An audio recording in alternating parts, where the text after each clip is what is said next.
The best is the enemy of the good. इस quotation का मतलब ये है कि अगर हम परफेक्शन की तरफ भागेंगे तो जो हमारा एक्शन है वो हमेशा डिले होगा, क्योंकि हम हमेशा ये कोशिश करेंगे कि ये एक काम हमारा परफेक्टली हो जाए। सपोज़ आपको एक्सरसाइज स्टार्ट करना है और आपको अच्छे से योगा नहीं आता, तो आप सोचेंगे जब मेरे को अच्छे से योगा आ जाएगा तब मैं योगा करना स्टार्ट करूँगी।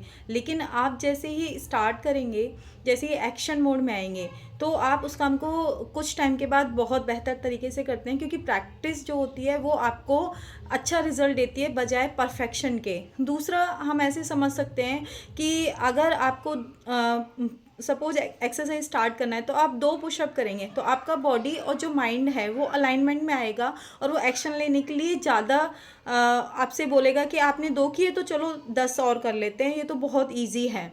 तो जैसे ही आपके माइंड को पता चलेगा ईजी है तो वो उस काम को करने के लिए ज़्यादा ईगर होता है। जैसे ही उसको लगता है कि ये काम डिफ़िकल्ट है, सपोज़ आपके लिए सुबह उठ के जिम जाना बहुत मुश्किल है, लेकिन अगर आपको पता है कि मुझे तो बस बेड से उठ के नीचे मैट पे जाना है, तो वो आपको ज़्यादा आसान लगेगा। क्योंकि अगर आप गाड़ी निकालेंगे फिर जिम जाएंगे तो वो आप 1 या 2 दिन या 10 दिन तो अच्छे से कर पाएंगे, लेकिन उसके बाद वो आप एक्शन उसको नहीं ले पाएंगे।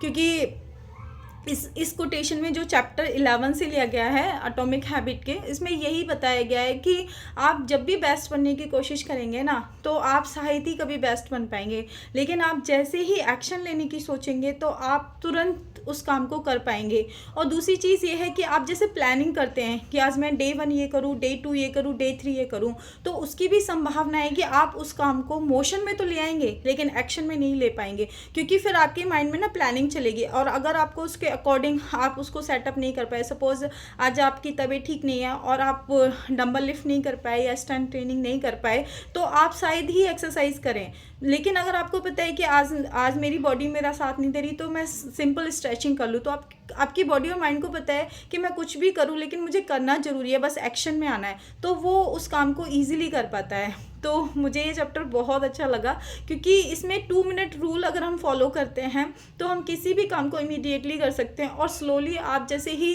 2-2 मिनट भी किसी काम को करना स्टार्ट करेंगे तो आप कुछ टाइम के बाद देखेंगे जहां आपने 2 मिनट से स्टार्ट किया, फिर आपने 5 मिनट किया, 10 मिनट किया, 15 मिनट किया, और कब वो 1 घंटे और 2 घंटे में कन्वर्ट हो गया आपको खुद को नहीं पता चलेगा। और जो आपके लिए सबसे टफेस्ट टास्क है ना, वो टास्क आपको इसी तरीके से करना चाहिए। जैसे मेरे लिए सबसे मुश्किल था आफ्टर पोस्ट प्रेगनेंसी कि मैं अपने वेट को कैसे लॉस करूं, क्योंकि बच्चे के साथ इसको मैनेज करना बहुत मुश्किल होता है।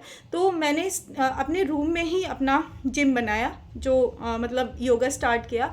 तो वो मेरे लिए सबसे ईजी था कि बस मुझे मैट डालना है और एक्सरसाइज स्टार्ट करनी है। जैसे ही मेरा बच्चा सो रहा है या मैं काम से फ्री हुई, मैंने तुरंत अपना वर्कआउट स्टार्ट किया। तो धीरे धीरे धीरे मेरे माइंड को ये आदत हो गई और उसके बाद मैंने इसको एक्शन में और ज़्यादा मतलब रिगरसली फॉलो किया कि मैं 108 कर रही हूँ, मैं 210 कर रही हूँ, मैं 250 कर रही हूँ। तो जो मेरा माइंड और मेरी बॉडी है वो मुझे कोऑपरेट कर रहे हैं। तो आप जब शुरुआत करेंगे तो स्टार्टिंग में हो सकता है आपको कुछ हर्डल्स फेस करनी पड़े, आती हैं डेफिनेटली। ऐसा नहीं होता कि जो काम आपको दिख रहा है कि वो आसान है तो वो उतना ही आसान होता है, लेकिन जब आप उसको बहुत छोटे स्तर पे करते हैं तो वो बहुत ईजी लगता है। सपोज इंग्लिश आपको बोलना है और इंग्लिश आपको नहीं आती बिल्कुल भी बोलना, तो अगर आप 2 वर्ड याद करेंगे डेली तो आप बहुत ईजी है आपके माइंड के लिए, वो कभी मना नहीं करेगा आपको। लेकिन आप कहो कि मैं पूरा चैप्टर ही 1 दिन में लर्न कर लूँ इंग्लिश का और मैं फ्लुएंटली बोलने लग जाऊँ डे 1 से, तो दैट्स नॉट पॉसिबल।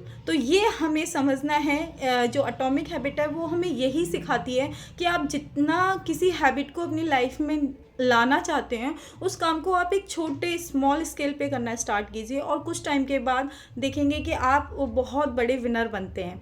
तो यानी बेस्ट चीज़ आप अचीव कर लेते हैं। लेकिन अगर आप परफेक्शन की तरफ भागेंगे तो ना तो आपको परफेक्शन मिलेगा और ना ही आप एक्शन ले पाएंगे। Thank you so much.